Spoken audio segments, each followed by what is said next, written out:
Good evening. If you're joining us, we have started the conversations on the road to COP27, which will be held in Sharm el-Sheikh in Egypt in November. My name is Zainab Wandati, and we've been having these discussions from 5:30 p.m. live at the Aga Khan University and also live on ntvkenya.co.ke, as well as all of our social media platforms. Now, the first bit of the conversation, we talked about clean cooking and forest cover and what that means for the country as we prepare for COP27. Now, this next round of conversations, we now get to the bones of COP27, why it really matters for Kenya, for Africa, for East Africa, for the IGAD region, and how you, as a citizen of Kenya, as a resident of the IGAD region of Africa, how you can be involved in these conversations. I think my microphone just went off. Apologies. I think my microphone just went off. Great, thank you. So I was always saying, we begin this conversation on the road to COP27, the meat of the conversation, the road to COP27, what it really means for the continent of Africa, for Kenya, for IGAD, for East Africa, and how you, as a citizen of the region, can be involved in this conversation, how you can get your voice heard as we go to COP27. Now, to have this conversation, I'm joined by an able panel here, and right next to me is Abebe Tadege from the IGAD Climate Prediction Center. He's a climate change expert at IGAD, and he'll be telling us about what the situation is across the IGAD region, especially now with the region suffering one of the worst droughts in 40 years, and what that means for the region and the food security situation of the region. And next to him, we have Pavin Gala, who's the regional director of Oxfam, and then we have Charles Mwangi, the acting executive director of the Pan-African Climate Justice Alliance, and he'll be telling us about what the African civil society groups have to say about COP27 and if we have any lessons to learn from COP26 in Glasgow last year. And then finally, but last but not least, we have John Kioli, who is the chairman of the Kenya Climate Change Working Group, and he'll also be bringing his expertise about the climate situation in Kenya and what that means for the country as we go to COP27. Remember, you can join this conversation on ntvkenya.co.ke live there. You can also catch it on YouTube, you can catch it on Facebook, or live on your TV. And you can also join on Twitter, hashtag Climate Action, hashtag NMG Leadership Forum, and also tweet me at Zain Wandati, Z-E-Y-N Wandati, or at NTV Kenya. And we'll be able to sample some of your thoughts or your questions as we get to this discussion. Now, let's get right into it. Let's start with the regional perspective at Tabede. What is the situation in the region? We've seen Kenya right now, at least 4.1 million people suffering serious impacts of the drought and being seriously food insecure, one of the worst droughts in 40 years. From where you sit as the Climate Prediction Center, what is the situation in the region right now? Thank you, Zainab, for that question. Let me first thank Nation Media for organizing this panel and also for inviting IGAD to be part of the discussion. We need to start first with the science. What is the science saying? I'm sure some of you have heard about the Intergovernmental Panel on Climate Change, the most authoritative scientific body on climate change, which advises governments. They released their report last, I think was it in 2021 and in 2022. And according to that report, climate change cannot be denied now. It is there. It's 100% there, and it's caused by humans. It's the human interference which is causing the warming and the climate change.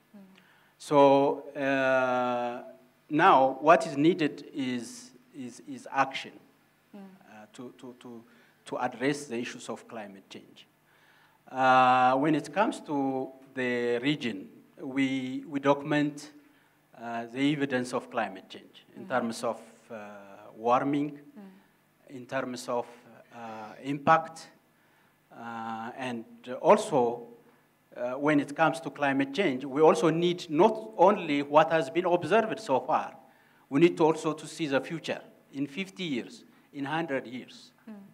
So we present all those information as a regional center in IGAD. And I have some slides which can be projected. Yes. What has been observed in the last 40, 50 years in the region. Is this possible? Yes, yes. Jackie, we have, if my director can project those slides, you had some graphics to share with us on what the trends of temperature has been in the region over the last couple of years.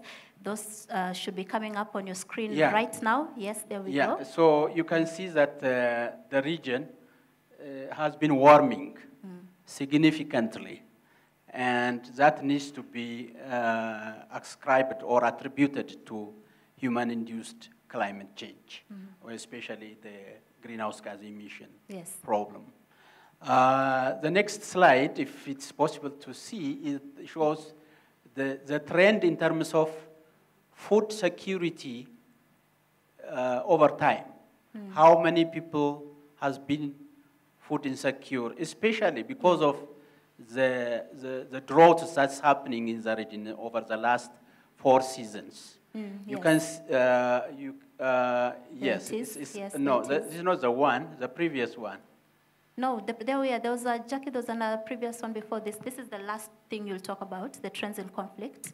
There was another one on food security, I remember you also shared with us. Yes, it should be coming up right away. Yeah, so exactly, this is a trend in terms of the food insecure population over time. Yes. And at the moment, because of the 4 consecutive drought years, the number has reached 40 million in the region. This is a huge number.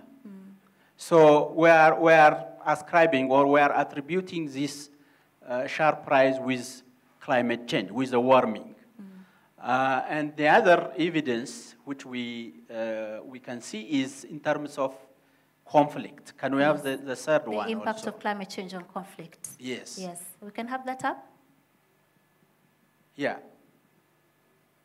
Okay. Yeah, there it's coming. It's coming right up. Yes, that is.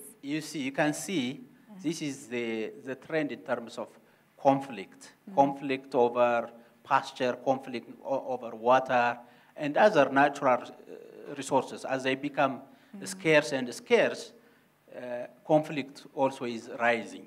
So you have documented evidence on the impact? Yes, we have documented that with data and analysis and evidence. Okay, great. So we'll be talking a little bit more on that as we go in. And I know IGAD has done some work to try to alleviate the impact of climate change on food security in the region, Parveen. Maybe you could tell us a little bit, where are the challenges you're seeing? What's causing this?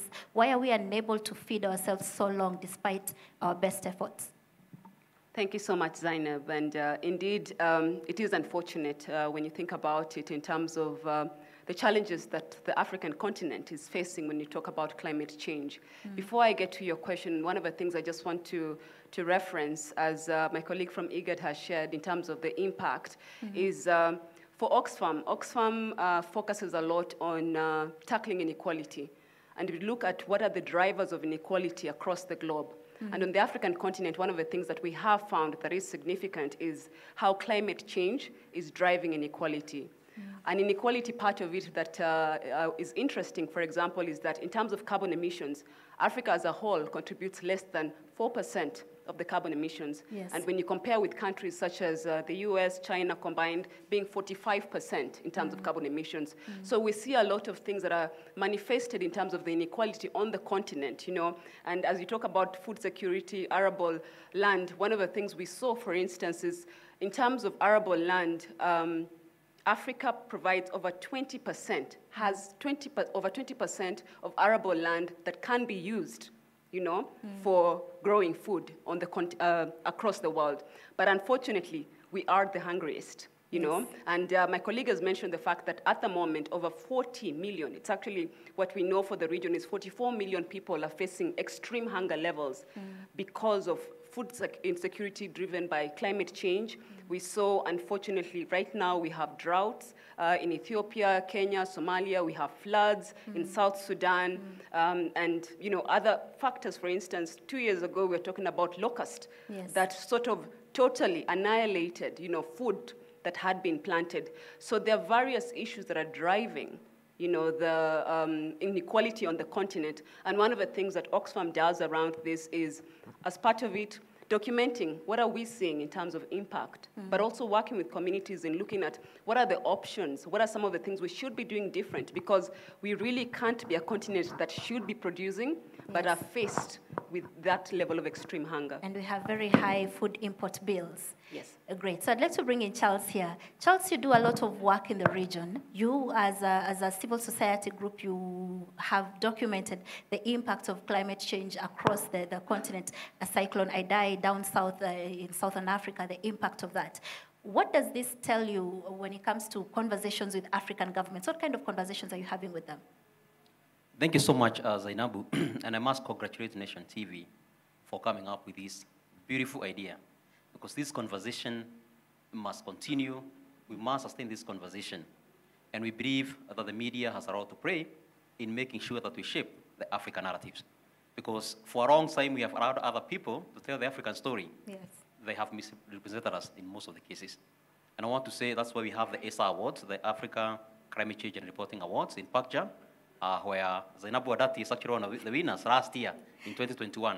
And this conversation must actually continue.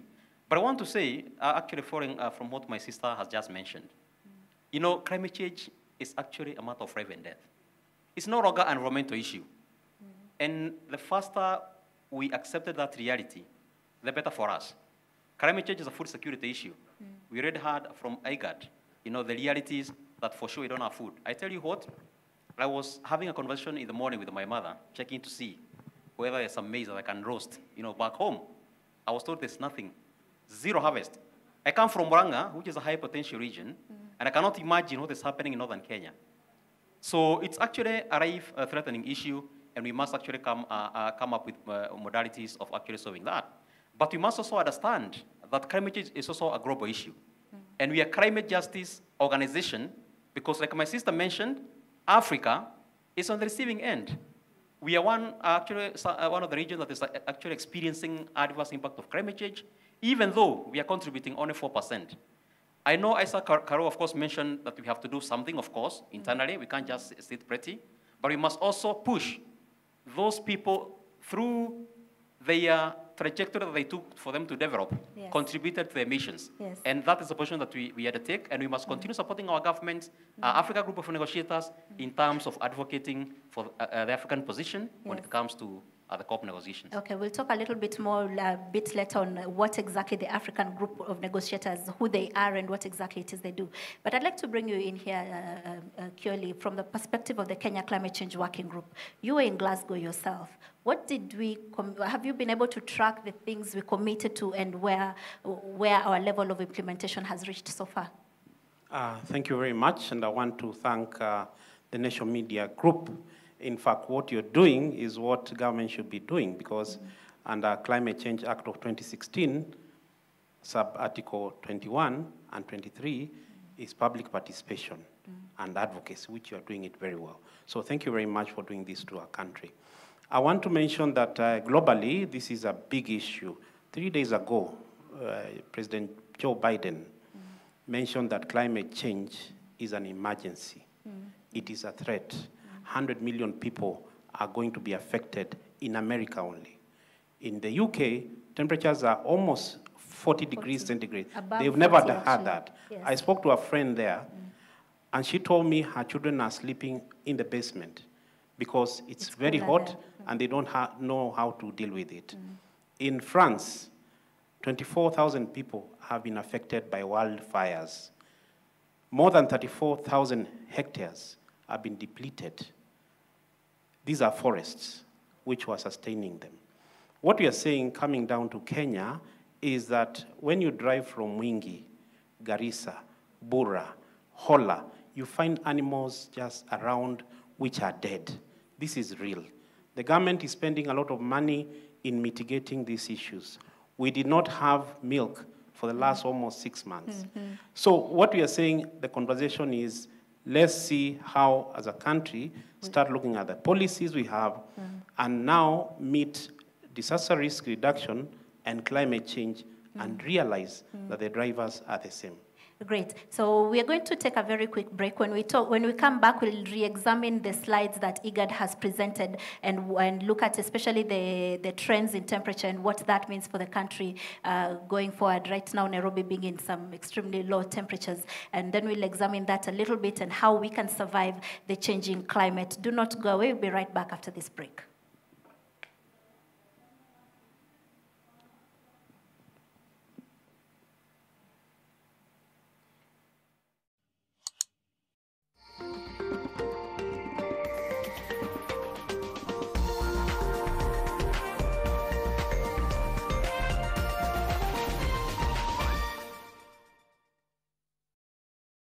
How do you keep your toilets clean? I use normal detergent and bleach for washing. The detergent and bleach cleanless can leave behind yellowness, rust, and germs. Harpic's 10 times better cleaning compared to regular detergents and bleach, and kills 99.9% illness-causing germs in your toilet, including the COVID-19 virus. What makes Domestos toilet cleaner unstoppable? Domestos does thousands of tests to make sure its thick bleach formula kills all known germs dead, keeping your home clean and safe from germs. Unstoppable Domestos kills all known germs dead.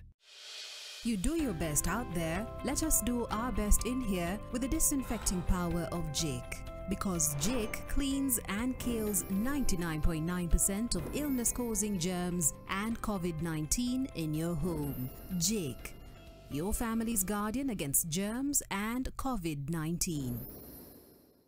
Running a business online or on social media? Haya basi, mteja wako amekupigia na anataka bidhaa kutoka duka yako ya social media. Tayari mmekubaliana price ya bidhaa. Step ya pili ni kumtumia pay link ya ChapaPay kulipia. Sasa mteja wako akireceive link ya kulipia ataweka details zake alafu alipe. Hiyo payment itaingia direct kwa bank account yako with 100% security. All you have to do now is to deliver the items to your customer and the deal is done. Running a business online or on social media? Receive more customers by accepting online card payments. Call 0703 027 000 or visit the nearest branch to sign up for free. Let's get straight to it. Ready for whatever. We gon' ride. Line 'em up. Let's go toe to toe. Tell 'em pick a side. Put in work. We don't play no games. Watch it running high. Savage mode. We gon' keep it G. Yeah, you know. When cooling down is easy, this easy. Nice. You even took it with a smile. What about yours?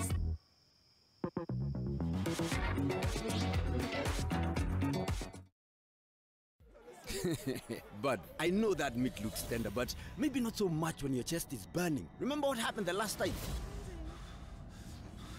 Hey, dude, you don't listen, man. Are you testing yourself? I tried looking out for you, bro. Hey, you see now? How's the heartburn? Look now, it's burning. Do not hold back in any situation. Eno gets to work on the 6 symptoms of heartburn fast. You do know you said all of that out loud, right? If symptoms persist, seek medical advice. At the first sign of pain, you need a solution that you can trust. Try Panadol Advance. With Panadol's Optizode formula, the tablet absorbs quickly and starts providing fast and effective pain relief you can trust. Try Panadol Advance.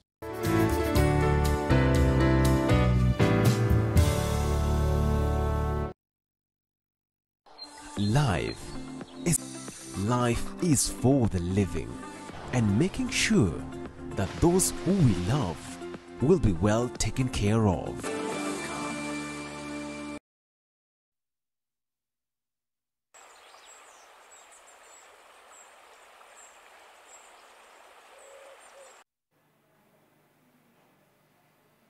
Welcome back. If you're just joining us now, we're having the conversations, the road to COP27, talking about how the impact of climate change, not just in Kenya, but on the African continent, and what that means for the continent going into COP27. And before we went on break, IGAD had made some presentation about the temperature, the trend in temperature. I'd like to bring that graphic up again, Jack, if you can hear me. You can, yes, that graphic should already be on air. And if you look at that graphic on the temperature trend, it shows that in the IGAD region, the graphic goes from 1910. It's a temperature review of temperature between the years 1910 and 2020, and it shows the highest temperature rise in the IGAD region was in 2010, when the temperatures rose a little over 1 degree Celsius. And 2020, it came down slightly, but it's still above, it's almost 0.5 degree rise there. Abebe, that graphic, the temperature, there's a lot of red on that graphic and very little blue. Blue is the low temperatures. What does it tell you for the region? You know, the Kenya Met recently released a state of climate report that shows in areas that are currently growing tea, such as Kericho, Limuru, and now experiencing temperatures that are high, such that in the next 5 or so years, tea production in those areas will no longer be possible. What does this graphic tell you? Yeah, thank you for that question again. These graphics tell us the anomaly in temperature compared to the baseline climate. Mm-hmm. The baseline climate here is 1961 to 1990. Mm. So when we always talk about climate change, we have to think of change relative to what? Mm. You have to have a baseline. You have to have a reference. Mm. So these graphics, which was computed from the Eastern Julia climate data set, which they have global average. This is the average for the whole region, not for a single station, not for Kenya, or for the overall average for the region. So we compute the anomaly compared to the 1991 to 1990 baseline climate. So the fluctuations, the ups and downs shows you the variability year by year.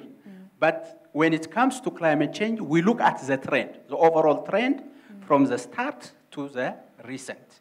So in this case, we can say that the region has experienced about 1.5 to 2 degrees centigrade warming over those periods. Over that period under review? Yes. So this implies that if you take temperature for Nairobi, for Nairobi, you may not have as long as that one. You may have a record of 60 years at Dagoretti, Kenya Met Service. Yes. So if you take and analyze the trend, it will show you somehow similar warming. But still, the variability from year to year will be there. So the region is above the global threshold of 1.5? Exactly. It is already above that one. So when the IPCC talks that the warming has happened at the moment, it's 1.2 degrees centigrade warming, that's for the globe. But if you come to a specific location, a specific region, it differs actually. Yes. That's quite disturbing to hear. And there was actually a report that was recently done by the Kenya Markets Trust that shows there are parts of Kenya that are already living above 1.5 degree Celsius heat temperature rise, including Narok, parts of Turkana, Bomet, recording such high temperatures. Now, Parveen, having listened to that the region is already living above 1.5 degrees temperature rise, can we survive? Can we survive indeed? It's interesting for me when you talk about this because of the fact that one of the things I've always appreciated, and especially when you talk about some of the areas where we see these extreme temperature rises, arid and semi-arid areas, is what we have typically seen as the resilience of those communities there, in terms of the types of livelihoods, in terms of some of the measures they take as coping mechanisms. Now, unfortunately, what we are seeing is that there's an increased frequency of the disasters related to this. So for example, over the last decade, 2011, we had a major drought in the region. And at that time, what we saw was unfortunately over 250,000 people dying because of famine. In the whole region? In the region, in the Horn of Africa, just based on what my colleague is sharing in terms of Horn of Africa. And then in 2017, we also had another major drought. And at that time, we were lucky because something that has become increasingly important is how we use early warning systems, how we use the information that we're gathering with, for instance, our colleagues from IGAD in terms of rainfall patterns, you know, and implications in terms of water access and food security. So 2017, we were able to avert a major disaster in terms of people dying. But we're in 2022. We're talking about another disaster in terms of over 44 million people affected. Yes. And then, you know, and what we're seeing is an increasing frequency of these things. So as we talk about the temperature rises and the ability of people to cope, it's actually not possible unless we're doing something about it, unless we're investing in looking at alternatives in terms of agriculture investment, unless we're looking at mechanisms to support some of these communities, especially those living in arid and semi-arid areas, through some of the social protection systems that should be in place, because our communities, despite their resilience, are really not able to cope unless we're intentional about some of the policies and mechanisms in place. Charles, you've seen that, slide on the temperature rises in the region, and that the region is already living above the 1.5 degree threshold. The Paris Agreement, the COP in Paris, sought to limit global temperature rises to a maximum of 1.5 degrees, or if it goes too far, 2 degrees Celsius. But IGAD region is already living above that. Parts of Kenya are already living above that.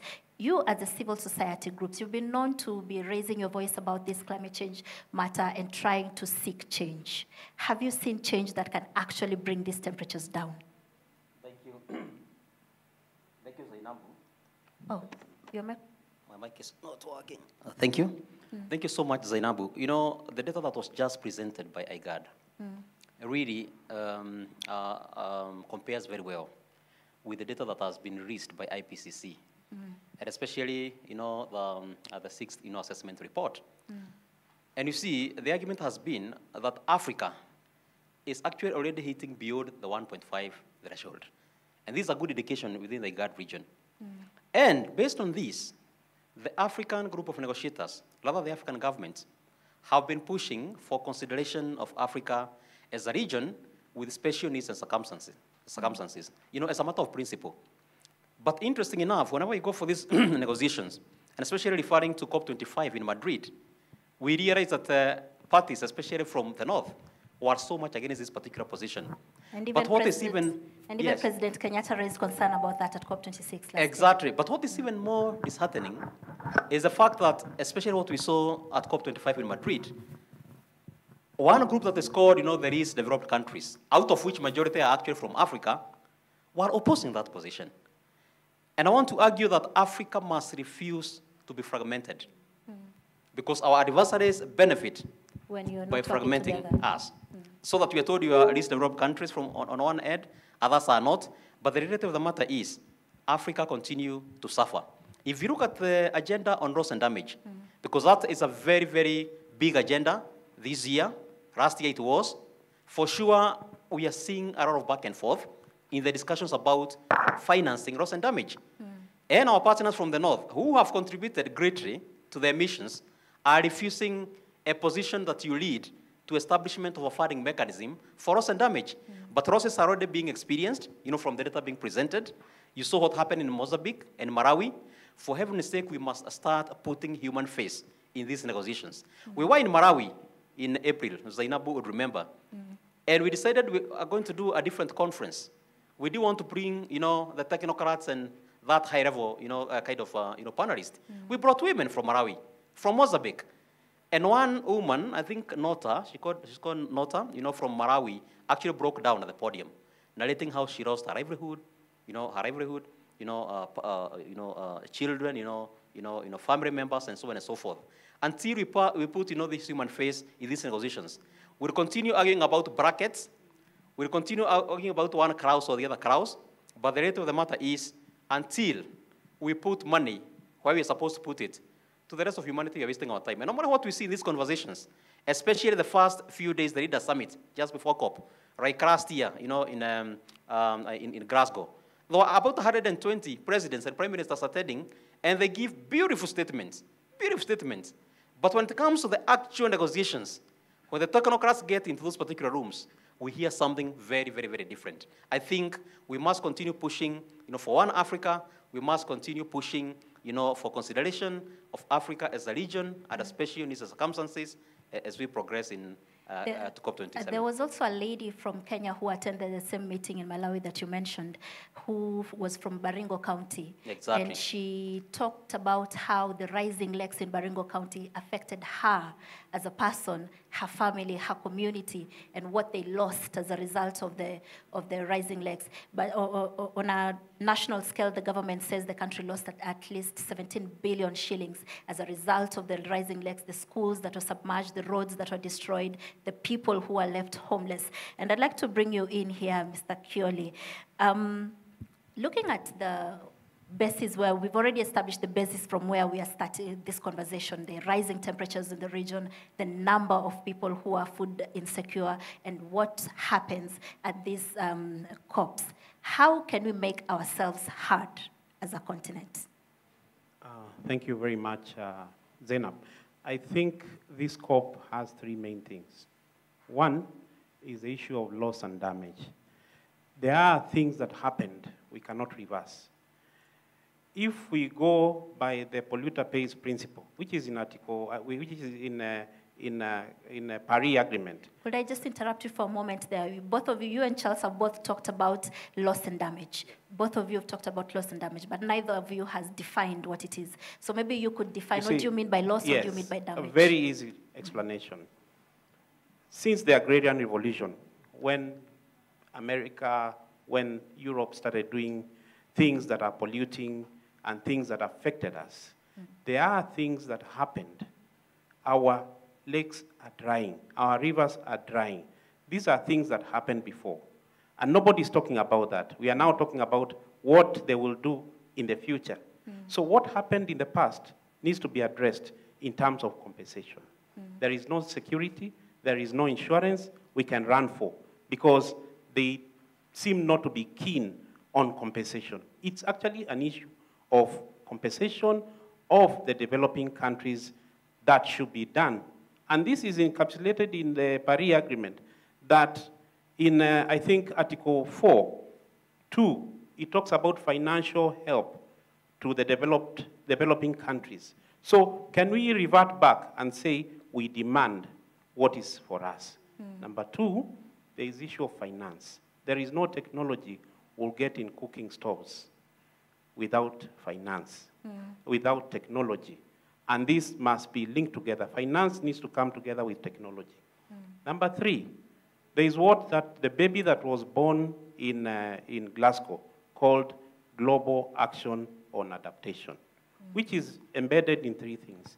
We want to add our people resilience on adaptation, because what we need now is adaptation. Forget about mitigation.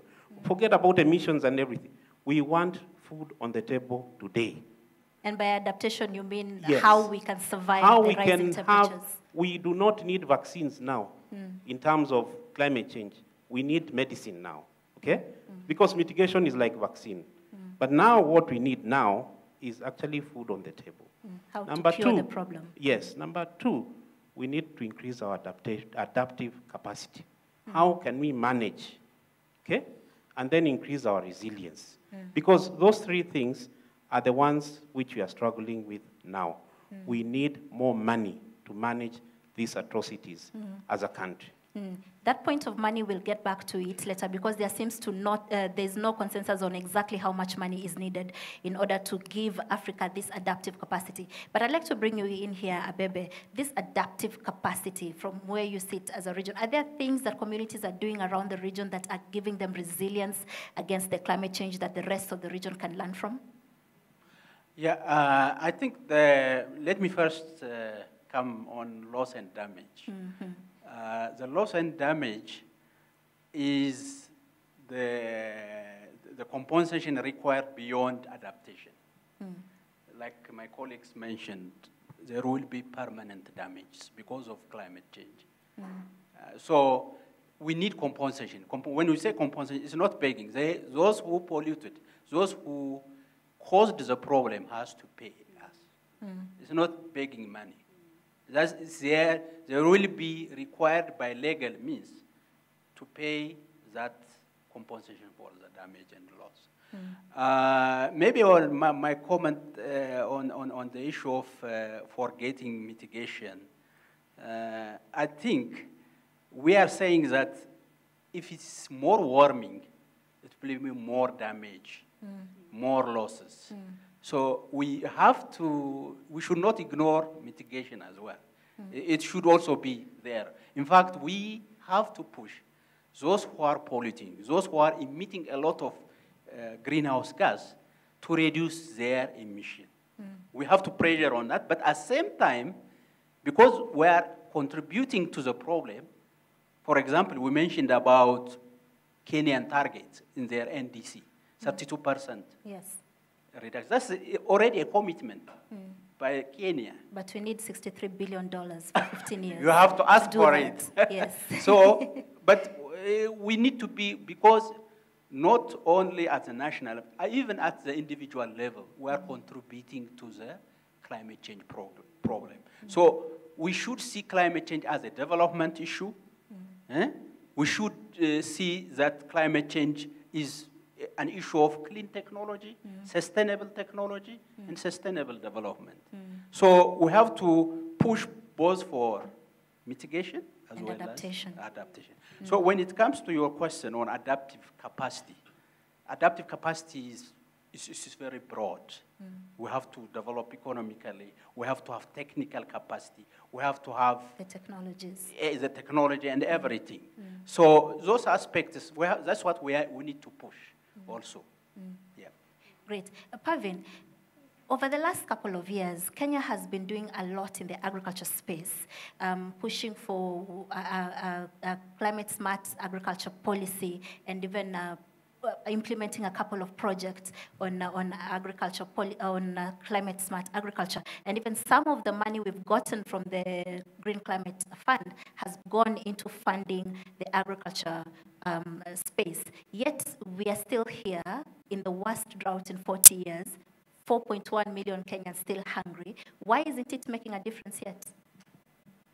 Yeah, I think it connects to something we said earlier, the fact that unfortunately with the climate change trajectory, it's on a path that we are not turning back on, you know. So in terms of impact, it will continue increasing. And so in a sense, there are various things we have to be looking at. On one hand is the investment. And one of the things I just want to flag, especially because we are all agreeing on this, the fact that when we talk about climate finance, we're not asking for charity. It's actually about justice. You know, the fact that the African continent, countries such as Kenya, are facing harsh impacts of climate change, we are saying we do need those resources, and those commitments made in Paris need to be delivered on, and that is something we have not seen. You know, our governments, and especially just coming off the back of COVID, you know, invested quite a lot, you know, in looking at how the recovery for communities. But unfortunately, on the African continent, when you look at it in terms of where is our tax revenue going, you know, most of it is going towards debt repayment. So when we look at the type of resources, if you're talking about 63 million, a lot more is needed for the communities, you know, because we will continue to face increasing impact, and also in terms of geographic scope, that will continue to increase. So I think the bit is actually about the fact that a lot more is needed in terms of investment and support, both on the part of finance, but also as we talk about technology, what does that mean and how can we bring it in and simplify it, especially in the different spaces for the communities that we work with. There was actually a report that UNEP presented in Glasgow last year that sought to disagree with the $100 billion funding that was set in the Paris Agreement to help communities in vulnerable countries to adapt to climate change or mitigate the impacts of climate change. And the UNEP report said actually countries need more than 10 times that amount of money to be able to survive the impacts of climate change.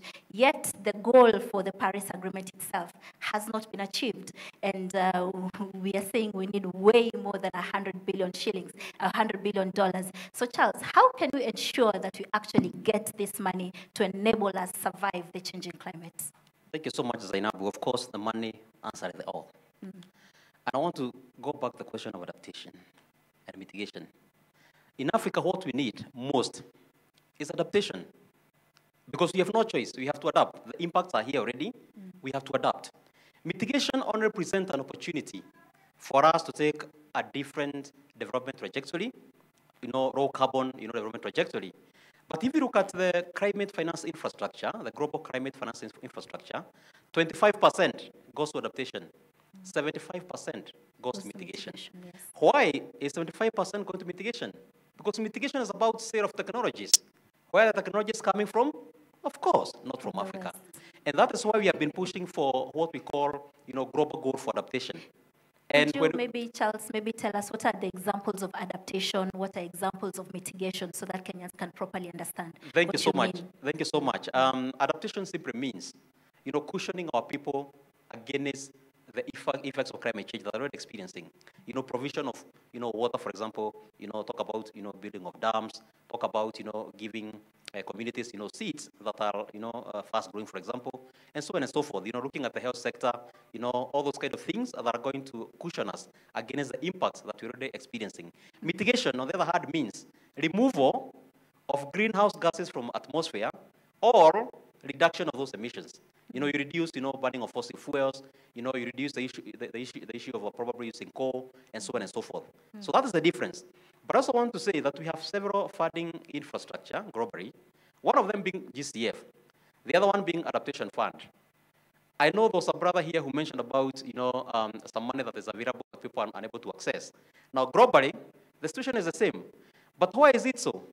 It's because the measures that are put for you to be able to access, the procedures, the protocols, is out of this world. So the communities, in Barigo, the communities in Turkana cannot be able to access, those resources. They ask for what they call bankable proposals. For heaven's sake, what we need is resources and to simplify mechanisms. But the other catch is, a lot of resources being released through GCF. It's also coming in form of loans. For heaven's sake, we are doing business with the poor. And that is the same problem we have with the proposal on loss and damage. Because they are proposing that probably we need to go the insurance way. Now, I call this, burning my house, and then you sell a fire extinguisher for me, to me, for me to put on the fire. I'd like you to hold that thought on insurance. We'll discuss it a little bit later. John, why is finance such an emotive issue? Because in every single COP, this matter of money comes up, yet every single COP ends without a concrete solution on where the money will come from or how this money will be delivered to the people that need it the most. Why is it such an emotive issue? Because it is packaged in a complicated manner. We started in Kyoto Protocol from 1992. We came up with CDM. CDM was like a mechanism whereby we allow you to plant trees in Kenya, but we continue polluting in China, in America. So why I'm very reserved on mitigation as opposed to adaptation is because we continue harnessing your emissions and you continue polluting, you continue industrialization. Climate change is an economic thing, let's face it. We are vulnerable because we don't have money. These temperatures which have gone low, people have died, Zainab, because they can't afford blanket, they can't afford ajiko, they can't afford medication. This doesn't happen in Europe unless it's a wildfire. These people have money. They can buy a fan, they can buy, everything around them. So going back to money, I think we need to raise our ambition. All these mechanisms that are coming, apply to GCF today. It will take you 3 years. 3 years. To acquire the money. And you have to be, like what my friend here said, bankable project. So they easily put money in geothermal because it's easy. They can value that. But my grandmother there needs a solar lantern worth 1,000 Kenya shillings. She cannot get it because GCF, big organization, think that is not bankable. They cannot quantify it. Would it be easier then if the government applied for that money and then Kenyans got the money from the government? There you come. And that's why we are very sorry that the Climate Change Act 2016 failed in some of the components. Succeeded in the Directorate, it failed in the Climate Change Council, it failed also in the Climate Change Fund, which is Article 25, where it has been established that in the 2016, there's a basket for money that needs to be established to cushion Kenyans, to cushion civil society, to cushion private sector, researchers, universities, counties, government, to get in money from there. That basket is not active. That would have saved millions of Kenyans to cushion on issues of climate change. So just to go back on the GSF bit, you said it takes 3 years. On average, ask those who have 3 years. applied. Yeah, and it has to be a big organization, because you'll spend like 20 million, 30 million, just application, my friend. So if you are struggling NGOs, you can't. Your application will not even go the second level. You'll be told if you don't get this kind of money, don't even go and partner with other organizations. So when you say bankable project, what is an example of a bankable project? Geothermal. Geothermal is bankable because that is government to government. They'll put money there, they can follow it, but they don't want to struggle to take a solar lantern to my grandmother, whereby they need a lot of, small things to make it bankable. They don't want to go that direction. And that's why mitigation is very easy. Plant 1,000 acres, will give you trees. We'll give you money for trees. But we don't want to go the other direction of building boreholes, drilling boreholes. You don't want to give me money to survive. You don't want to, So I don't know how to call it, because animals are dying. I told you in Garissa, in Hola, Bura. Nobody will come and give you help even to buy, grass for those animals, because that is not bankable. That's what I'm talking about. Okay. You cannot touch it. They don't want that. Yeah. Abebe, is planting trees enough? There's been some conversation going on around the world that planting trees is no longer enough to reverse the impacts of global warming. Does the same apply for the IGAD region? Is planting trees no longer enough for us? Well, planting trees is very important. It has many benefits. It's good for the climate because it absorbs greenhouse gases. Like the previous panelists were talking about agroforestry, where you get fruits as well to make you food secure. So it has a win-win situation. But it's not only, for example, if we take Kenya, how many foreign currency does Kenya pay to import fossil fuel to drive your cars? Billions, isn't it? Billions of dollars, hard currency. But if we bring or adopt the electricity vehicles, if we are able to manufacture electric vehicles here in Kenya, is this not something which is good for the country in terms of saving hard currency, in terms of reducing greenhouse gases? Yes, and that is food for thought that we are going to think over as we go into this next break. And then when we come back, we'll talk about some of the solutions that are being floated to reverse the impacts of global warming. Do not go away. We'll be right back after this break.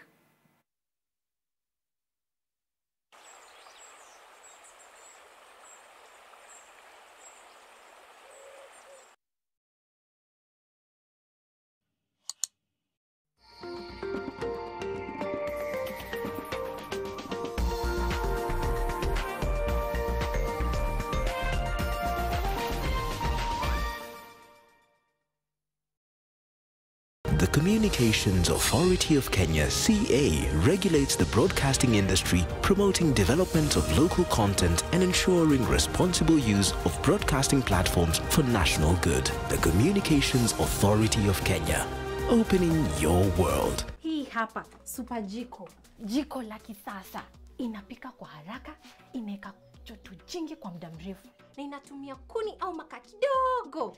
Nakumbuka mwaka uliopita nilipokutembelea, hapa jikoni ilikuwa ni moshi tu. Hela nilizotumia kutibu macho na mafua, natumia siku hizi kwa mambo mengine. Na save kuni, na save makaa, na save afya, na save pesa, na save mazingira kwa kutumia kuni kidogo au makaa. Jumbe huu umeletwa kwenu na Wizara ya Kawi kwa ushirikiano na GIZ na washirika wenza. Downy perfume is an all-day fragrance for my clothes. Other women touch up often, but Downy perfume stays on my clothes longer than expensive perfume. So I can stay fresh for all the moments that matter. Try it for 20 shillings. How was your day? Busy? Okay, if it really has to know, let's start with hot, nasty, fast, furious. Ooh, that's gotta hurt, but it's all cool. When cooling down is easy, this easy. Nice. You even took it with a smile. What about yours?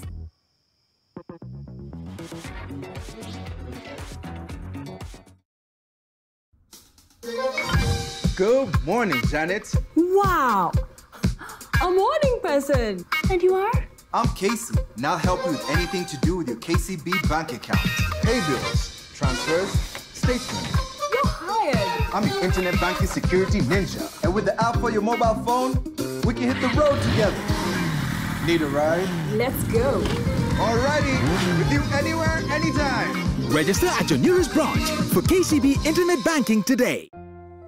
At the first sign of pain, you need a solution that you can trust. Try Panadol Advance. With Panadol's Optizode formula, the tablet absorbs quickly and starts providing fast and effective pain relief you can trust. Try Panadol Advance.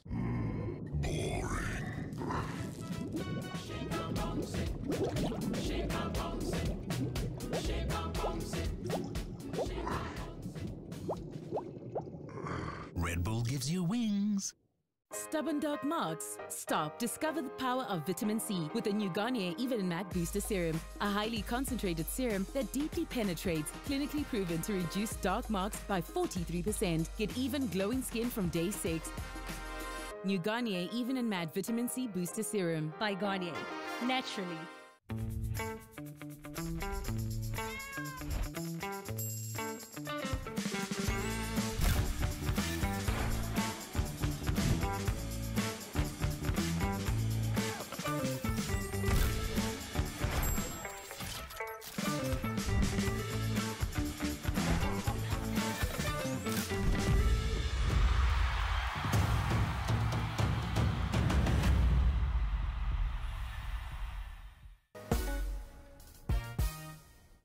Sakaja ni jina lako halisi. Nafikiri mlialika Sakaja.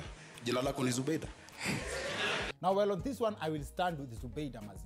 Ini Nairobi unaweza fikiri unajua mtu kumbe umjui. I think Zubeida aliuliza swali ya mtaani. Buda ni wewe. Ni kama kupatana na pastor wenu kwa club.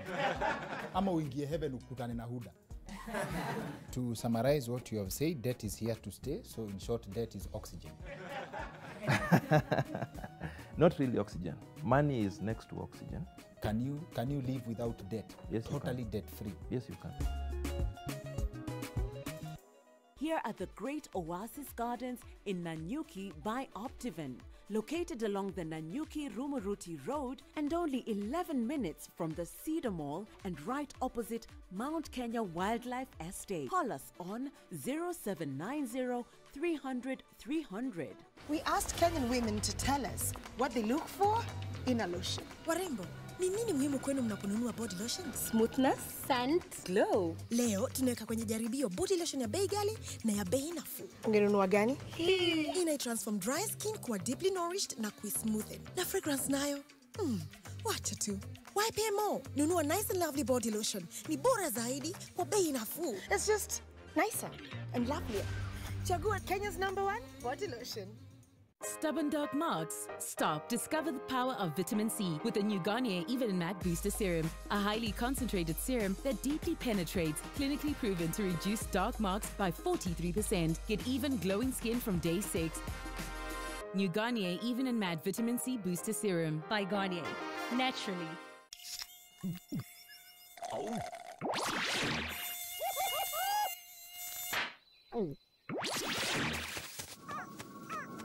Huh? Well, nature is full of wonders. Red Bull gives you wings. How do you keep your toilets clean? I use normal detergent and bleach for washing. The detergent and bleach cleanless can leave behind yellowness, rust, and germs. Harpic's 10 times better cleaning compared to regular detergents and bleach, and kills 99.9% illness-causing germs in your toilet, including the COVID-19 virus. This is NTV.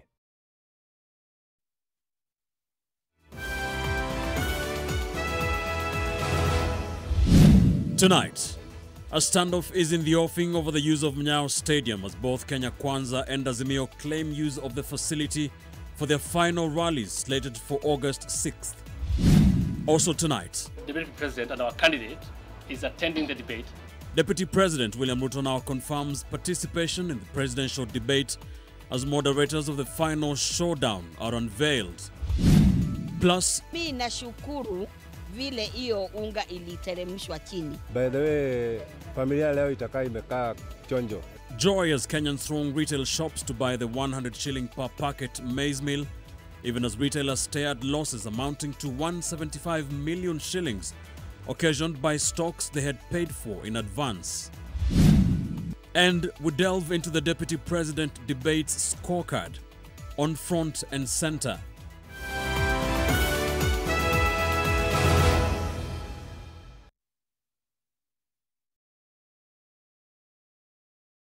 We asked Kenyan women to tell us what they look for in a lotion. Warembo, ni nini muhimu kwenu mnaponunua body lotions? Smoothness, scent, glow. Leo tunaweka kwenye jaribio body lotion ya bei ghali na ya bei nafuu. Ungenunua gani? Hii. Inai-transform dry skin kuwa deeply nourished na kui-smoothen. Na fragrance nayo? Wacha tu. Why pay more? Nunua nice and lovely body lotion. Ni bora zaidi kwa bei nafuu. It's just nicer and lovelier. Chagua Kenya's #1 body lotion. Since the pandemic, all mums know to be cautious of the many kinds of everyday germs that spread easily. Get peace of mind and protect the ones you love with the power of Dettol Bar Soap. It cleans and protects from up to 100 illness-causing germs. So no matter what type of mum you are, trust Dettol. Dettol antibacterial soap 60 grams is now 50 shillings. Experience Swiss-based education in the heart of Nairobi.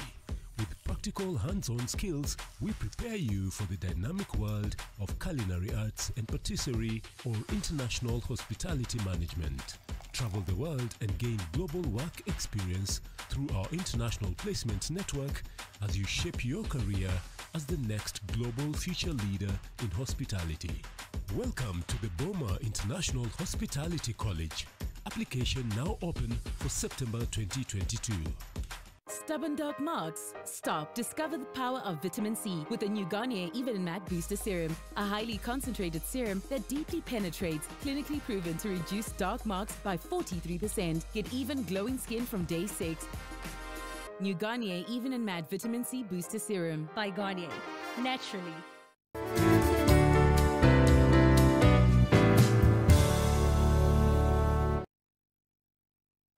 Life is for the living. Make sure you live it well. Life is for the living and making sure that those who we love will be well taken care of.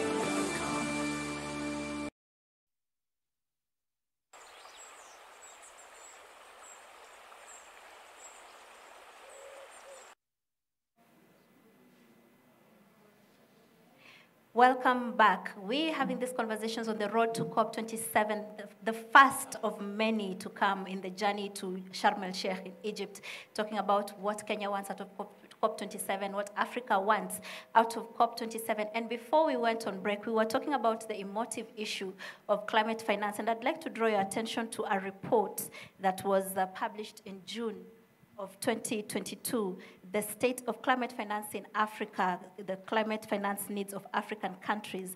And the report says that 51 out of 53 African countries that submitted their nationally determined contributions, which are basically the climate action plans of how they intend to survive the changing climate in their various countries. These action plans have provided data on the cost of implementing those plans, and collectively they represent more than 93% of Africa's GDP. And the amount of money that these 51 countries will require between the year 2020 and 2030 is a staggering $2.8 trillion in order to implement their climate action plans. Kenya only wants $63 billion out of this. $2.8 trillion.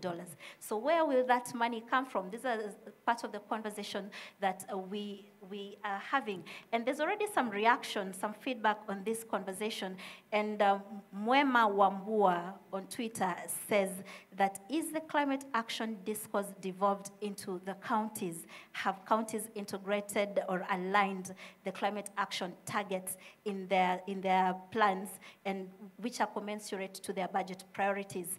And then there's Anton, goodness, I can't pronounce the second name, but he says the most important story of our time is climate change, and despite the climate chaos raging across the planet and urgent warnings from experts, our dependence on fossil fuels persists. How did we get here?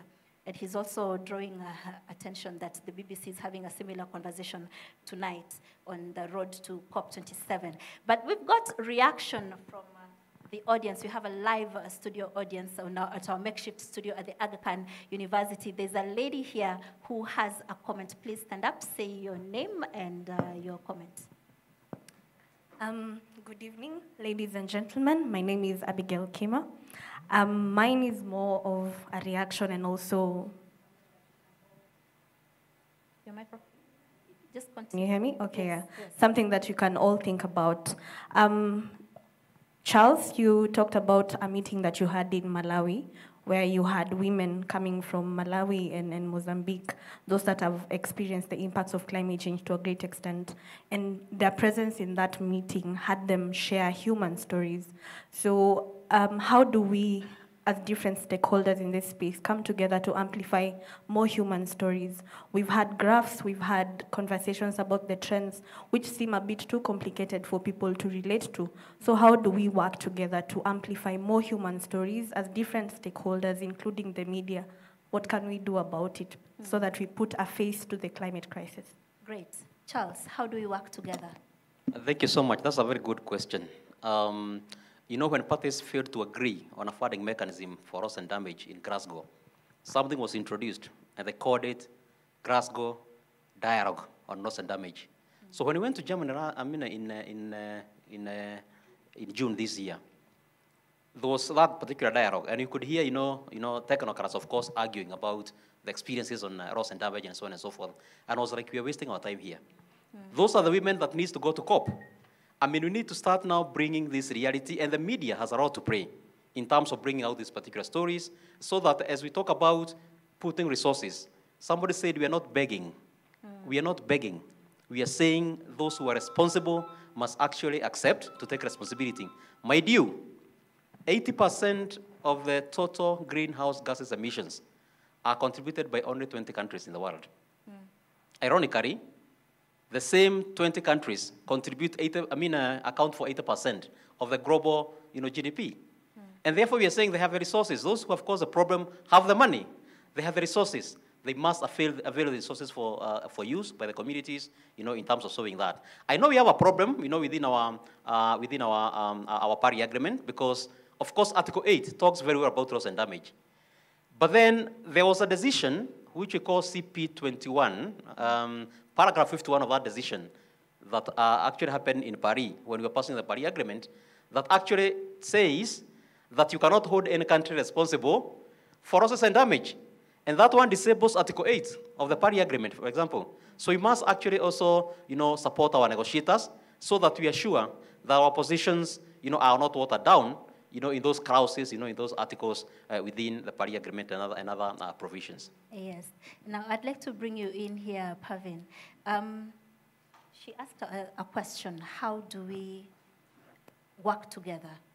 And young people and women play a critical role. In fact, some scientists have argued that women and young people suffer the greatest impact, the greatest burden of the changing climate. How do we make room for them at the table?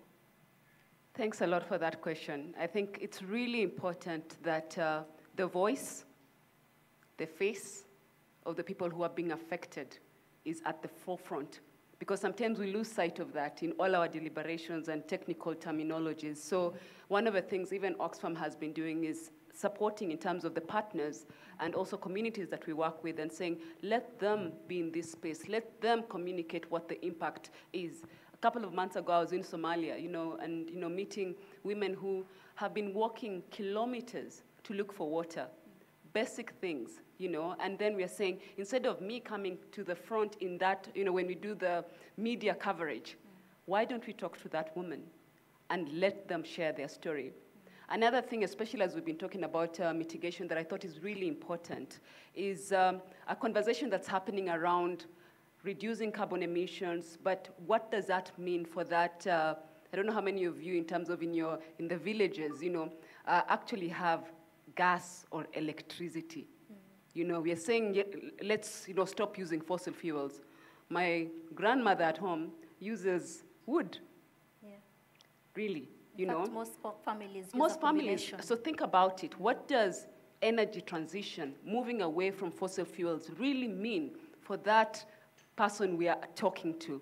And so one of the things we found, in fact, unfortunately, is that what we see as energy transition is very capital intensive. And so the finance part of it also is about looking at the resources that, as we talk about mitigation, also are reflected in what is needed at different levels of community, because then we are speaking to ourselves. We are making calls for agendas which cannot be reflected in the communities where we are. So as we go to that mama in Marsabit, when she's talking about, I'm getting firewood from here, and you're telling me I need to be involved in reducing fossil fuel usage, please, let's look at what are the solutions. Yes. And what makes sense in that context. Yes, so Abebe, I'd like to refer back to your slide on temperature. And the State of Climate report by the Kenya Meteorological Department of 2020 showed that the average annual temperature change in Kenya in 2019 was just a little under 1 degree Celsius. Just a little under 1 degree Celsius. But there was enhanced period over that time by around 200%. Increased rainfall by around 200%, which is how we ended up with the rising lakes situation. But Lodwar, Mandera, Lamu, Mombasa were flagged as counties with high temperatures. Counties that recorded high temperatures. In fact, Marsabit was recorded as the county that saw the highest temperature increase of 1.5 degrees. This is in 2019, 1.5 degrees Celsius in 2019. So looking at those figures for Kenya and the figures you shared for the IGAD region, what are some of the quick fix solutions that we can implement maybe over the next couple of months or the next year or so as a region to mitigate or to cope with these rising temperatures? Thank you, Zainab, for that question. A very interesting one.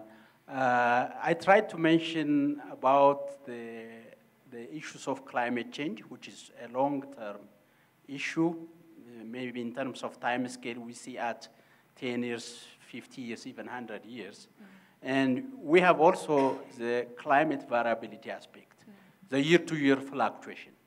So those differences always will be there. Even if when you see the long-term trend is increasing linearly, which is an evidence of climate change, when it comes to a particular year, it could be a cold year or it could be a warm year. That's what the variability comes in.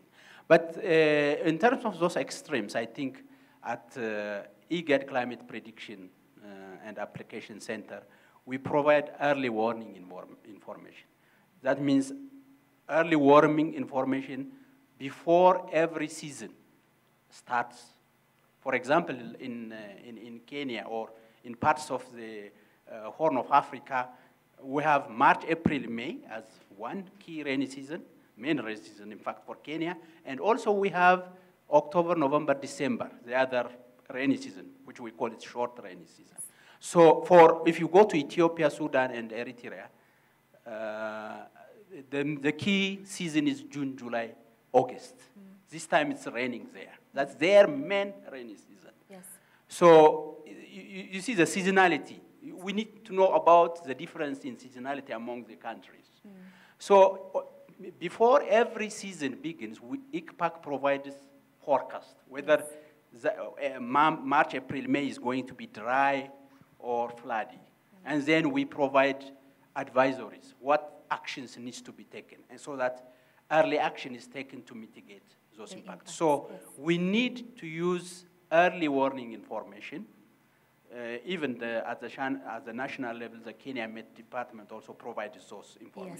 Yes. So it's good that people know about those forecasts, they prepare themselves, and they take early action based on those advisories. Thank you. Charles, very quickly, what is our ask at COP27?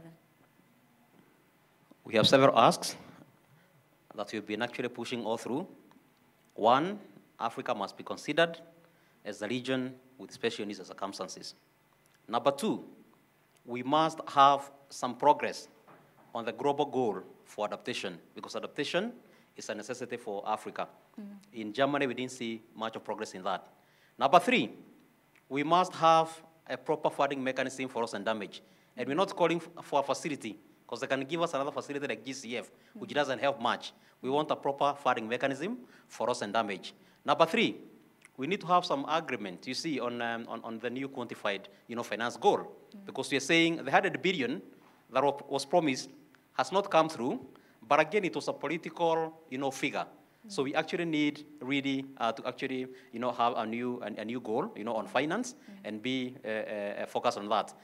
Number four, we are still calling for enhanced ambition from the partners in the North. She talked about the NDCs, or the National Determined Contributions, and that Africa, we have overcommitted. Although a lot of our NDCs, the implementation is actually conditional, meaning we must get resources. The 60 billion she was talking about here, Kenya only committed to less than 20%. That's what we can afford. 13% actually. 13% actually. Yes. So we are supposed to get the rest of the resources from outside. That is not coming. The tragedy is, Africa, even if we implement our NDCs 100%, we can only reduce global GHG gases emissions by only 4%. 96% is in the North, where we have NDCs that are not ambitious at all. In fact, if you look at all the NDCs globally, they are taking us to 2.7 degree trajectory. Already, at less than 1.5, we're already experiencing all these impacts. So it means that even if we implement them 100%, we still have a problem. So we must call for enhanced ambition from those who are emitting more. Thank you. Thank you. Kioli, very quickly, how can you ensure that the commitments made at the COPs are actually implemented at the local levels? Thank you very much. I think as Kenya and other developing countries, we went to a forced marriage. We came up with a baby called Nationally Determined Contribution. We overpromised. My colleague has said it clearly, we can only cater for 13%. Yet, we are supposed to, again, take the promise back and say this is what we've covered. Nationally determined contributions are good because part of it is mitigation that we are going to develop and also gain from that. But because it is encapsulated in our constitution now as a multilateral agreement, we need to raise our ambition. When it comes to counties, counties have gone ahead of the national government. They have now committees. There are champions in counties now who have even ward committees on climate change. The story is percolating and to that level. some counties even have funds Yes, for climate they have change. funds, Turkana, Marsabit, Makueni, Kitui, and all these counties have put money. The national government has not. I think this is in 2009, when we were drafting the Climate Change Act of 2016, Kenya, by the time Uhuru Kenyatta, our president, signed that bill in 2016, we were the second country in Africa. And all the countries started duplicating our act. But now, we are back. Because the foundation has been done, we have the directorate, we don't have the walls of the house, which is the Climate Change Fund, which, again, we don't have the roof, which is the Climate Change Council. What I appeal is we have a train which is being seen at a train station, but it has no engine. And every time the president passes there, he sees the train. So he thinks it's moving, will. but it has no engine.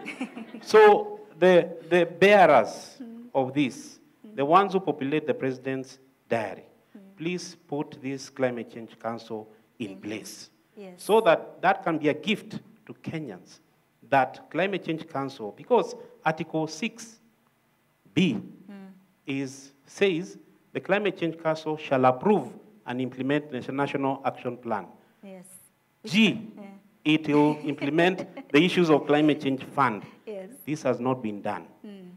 So you need the political will to be Yes, able to implement absolutely. the changing climate. Unfortunately, that time is really, really not on our side, and we need to make room for the news of the day.